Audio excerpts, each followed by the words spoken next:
Well, here we are right in the middle of our series called Bless. And in this series, we're revisiting our primary identity as followers of Jesus.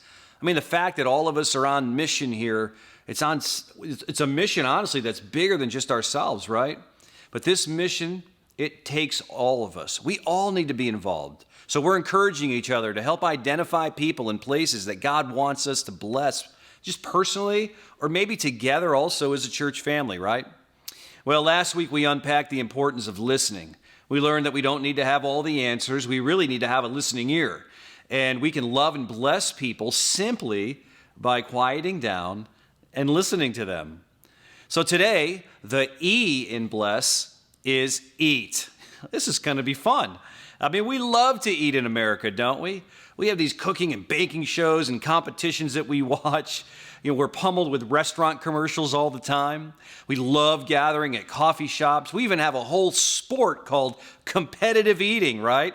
I think the big trademark one is on July 4th at Coney Island, and people are just pounding hot dogs. I mean, so much so, let's be honest, it's a little gross. But we all eat. We have that in common. On average, we eat 21 meals during the week, right? We eat in the car. We eat while we're walking. We eat standing up. We eat sitting down. I mean, you name it. And through the pandemic, though, isn't this cool? We found that eating at a table is really pretty neat. For some of us, it brought our families back together. Now, previously, our lives were hectic. Remember that beforehand? We simply didn't even have time to eat together. And so we saw the power of the table during the pandemic. I remember a long time ago as a kid, our family would eat at the table at my grandparents' house every Sunday. And I had such good memories. We had great conversations and laughter. I do remember sometimes being bored at the table as well. But there was something that just kind of rooted us because of the table.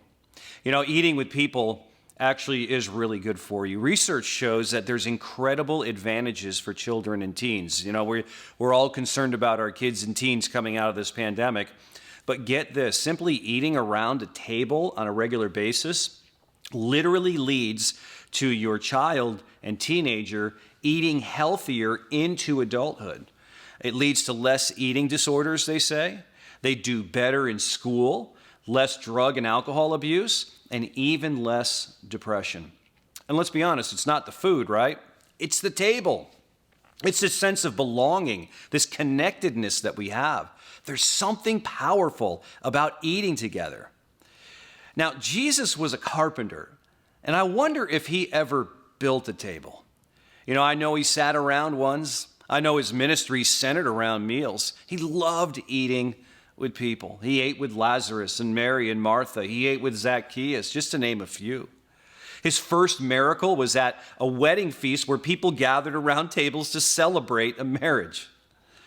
His stories even included gathering around a table. One story was, hey, go out and invite everybody to come to this table, everyone that you can find. And then, of course, who can forget the Last Supper at that table, right? We have this image of even what Leonardo da Vinci drew and painted of the Last Supper. It's a table. After the resurrection, Jesus even created a breakfast for his disciples around a campfire. And there were some real meaningful words spoken around that conversation. Eating with somebody on those days and during those days, man, especially in that culture, that was a statement.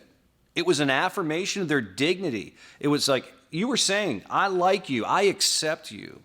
And so Jesus, though, he made it a habit to eat with low and despised people on the margins who weren't really accepted by most people. And the Pharisees, the religious leaders, they hated him for it. It drove them crazy. They wouldn't be caught dead eating with these people. And they couldn't understand why Jesus would. Well, one disciple who was really, this whole eating with around the table was extremely personal to them was Matthew. Yeah, Matthew wrote one of the Gospels, the Gospel of Matthew. But Matthew also was a tax collector before he was a disciple. Now, tax collectors in that culture man, people despised them. They were sellouts. They were traitors. They were low-character people. And both the Romans and the Jews looked down on these guys as the scum of the earth for what they did. And here Jesus invites Matthew, the tax collector, to follow him and to be one of his original 12 disciples. And you know what? Matthew said yes, because not many people invited him to anything. And the first thing that Matthew does, he throws a dinner party. He invites Jesus and all of his friends to gather. And this was scandalous. I mean, let's look at how Matthew himself describes it first person. He writes in Matthew 9, as Jesus was walking along, he saw a man named Matthew sitting at his tax collector's booth. Follow me and be my disciple, Jesus said to him. So Matthew got up and he followed him.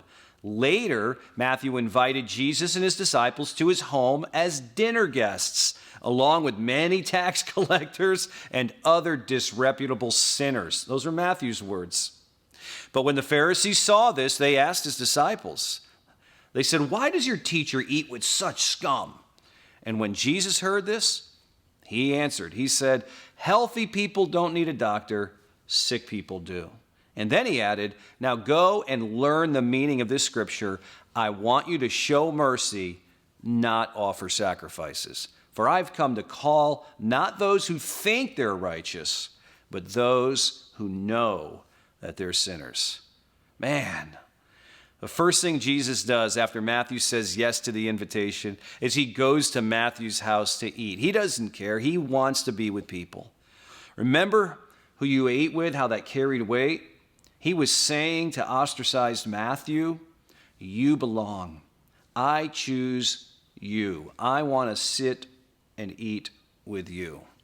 Do you remember being new to school and the whole drama and tension of the school cafeteria? Oh, man. That invite to eat at a table, that was powerful, wasn't it? I mean, it stated acceptance. Somebody was noticing you. They were saying, I see you. You matter. Come sit with me at the table. Did you catch that term sinner that Matthew used? I mean, that was a derogatory term for anybody who's on the outs. The Pharisees, man, they were so offended by this dinner party that they pulled these disciples aside and they said, why is Jesus doing this? And Jesus, when he answers them, he's not telling the Pharisees that they were healthy. Matter of fact, he had told them that they were lost in their self-centeredness. He says, you guys are keeping rules, but you're putting labels on people. You're being a hypocrite. And so there was this huge, just this tension between these two, between Jesus and the religious leaders. And they hated that he ate dinner with sinners. Later on, Luke writes about this. He says, the Son of Man, on the other hand, feasts and drinks, and you say, he's a glutton and a drunkard and a friend of tax collectors and other sinners. But wisdom is shown to be right by the lives of those who follow it. Now, Jesus was saying, you're calling me a glutton and a drunk, but Jesus wasn't a glutton, and he certainly wasn't a drunk, but he ate with people who were. Jesus blessed people by eating meals with them. He understood the power of the table. See, when we invite friends for a meal, we do much more than offer them food for their bodies. We offer them friendship. This is a quote by Henry Nouwen. And he says, we offer them fellowship. We offer them good conversation, intimacy, and closeness. When we say, help yourself, take some more, don't be shy, have another glass, we offer our guests not only our food and drink, but ourselves. A spiritual bond grows, he writes, and we become food and drink for each other. When we eat together, we're doing more than just sharing a meal, aren't we? We're on a mission. Hey, are you an HGTV fan? Do you watch that channel? I call it the Envy Channel, right? They're just like, man, I wish I had a kitchen like that or a bathroom like that or a house like that. Well, one of the things, if you do watch those shows a lot, you do know that kitchens are what sells houses, right? I mean, they're the nerve center of the house, right? So whenever somebody tells me here at the church that they're redoing their kitchen, my first reaction is, oh boy, I've done that before. I know how disruptive that is, man. Everything comes out of that kitchen. They love to hang in the kitchen, don't they? You know, when the church exploded onto the scene after the resurrection of Jesus, one of the practices that really helped expand its work and the influence were the meals around the table together. Believe it or not, it was that simple. Tables became this joy-filled together kind of place where friendships deepened. You know, society at this time was so divided back then. It was full of tribalism and division, just like today. There were tax collectors, we talked about that. There was Roman sympathizers, zealots who wanted the Romans out. There were Jews and Samaritans and Gentiles. So there was all this political division. There was all this ethnic division as well. And following Jesus and having these believers, these first century believers, eating around the table, it's really what brought unity. We can read about it. Luke writes about it in Acts 2. He says this, all the believers devoted themselves to the apostles' teaching and to fellowship. Fellowship is doing life together. It's sitting around the table together. And they were sharing in meals, including the Lord's Supper and the prayer. A deep sense of awe came over them, and the apostles performed many miraculous signs and wonders. And all the believers met together in one place, so they got together in one place, and they shared everything they had. They sold their property and their possessions. They shared money with those who needed it. They worshiped together at the temple each day, but they met in homes for the Lord's Supper, and they shared their meals with great joy and generosity, all the while praising God and enjoying the goodwill of all the people. And each day the Lord added to their fellowship those who were being saved. What are we reading here? The church exploded in part because of the authentic community around the table. I mean, it's simply a place of joy, food, and generosity that was permeated with purpose and acceptance and oneness and love. It reminds me of when Laura and I moved into a neighborhood several years ago. We didn't know anybody in that neighborhood, and so Halloween was coming, and so what we decided was we were thinking about Halloween. We're like, this is the one holiday out of the year where actually people leave their homes and come out into the neighborhood. And so we made these little invites. We sent them around our neighborhood. We, again, didn't know anybody, and just said, look, after you're done trick-or-treating, come to our house. We made some chili. We got this party going on in the garage and out in the driveway, and just come out and introduce yourself and say hi and hang out. Don't you know that we had family after family after family from all different walks of life show up and just introduce themselves and say hello? It got us moving into this neighborhood, got us getting to know some people, got us praying for some people, and God just did an incredible work through it. Now imagine a world where people are just sitting together, learning and laughing with each other again, listening and paying attention to each other, connecting and literally caring for each other.